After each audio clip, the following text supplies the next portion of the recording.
You know, a pastor came to me the other day and he said, Papa, I came for counseling. I said, what is the counseling for? He said, Papa, I don't know why I'm not successful and it is not working. A pastor talking like that. So I asked him, are you a businessman or a politician? He said, no, I'm a man of God.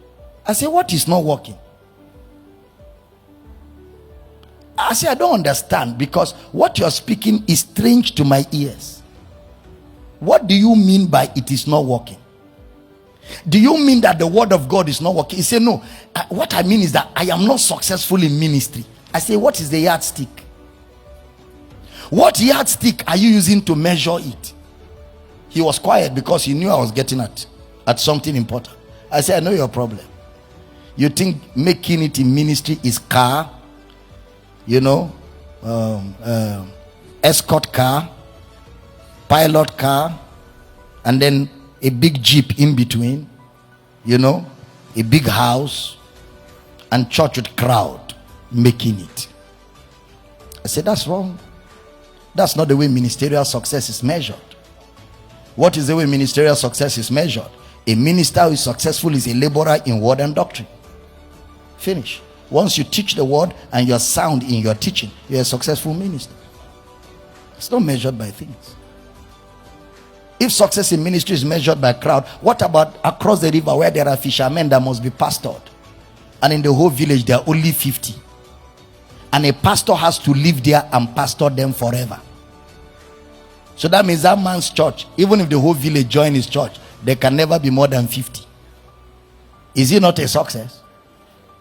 If he goes to that village and he has 30 members out of 50, his church is bigger than churches in cities. If a city has a church of over 14 million people and he has 10,000 members, he is not as successful as that man pastoring in a city of 50, 30 members.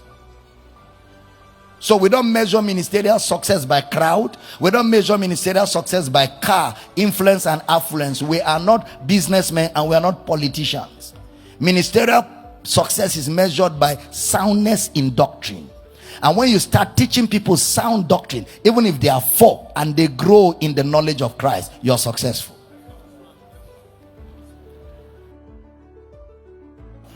That's why Jesus said his church is where 2 are. That's the church of Jesus. That's the church of Jesus. 2 or 3 gathered in my name, I'm there. That's the church of Jesus. But you know, we human beings, we have brought worldliness into the church. So we use the yardstick that unbelievers use to measure success. We brought it into the house of God. Which is why some young pastors are under pressure, and some of them go to native doctors to collect things and use it to be pulling crowd. So you don't respect a man of God because of his cars. You respect him because of what is coming out of his mouth. You check his doctrinal weight. That's what determines respect. It's not the crowd. It's not the houses and the cars. Those are not the things that make ministry. If success in ministry is by wealth, no pastor is successful. Let me tell you, the most carnal man on earth is a man that respects a man of God because of his wristwatch and his suit and his car. You are as carnal as carnality can be.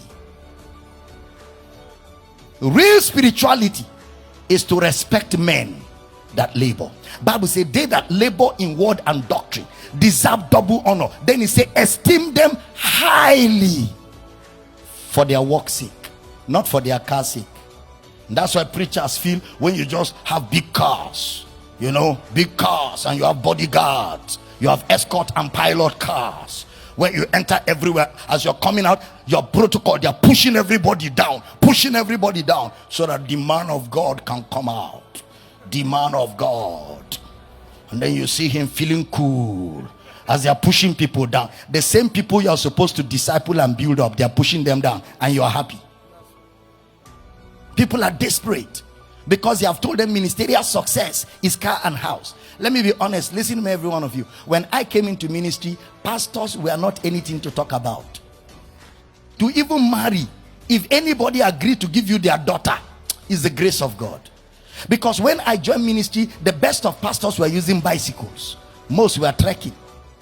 There were not many pastors that had car. So I didn't come into ministry for money and fame and popularity. I came into ministry with a raw passion to teach people the word of God and help people. That's all that brought me to ministry. That's all. And I didn't join ministry at old age. I entered ministry as a young boy with all my potentials to be as successful as anybody in the secular. But I chose to consecrate that for ministry. It's not about houses and cars. It's not about all of that. A true minister is a teacher of the word of God.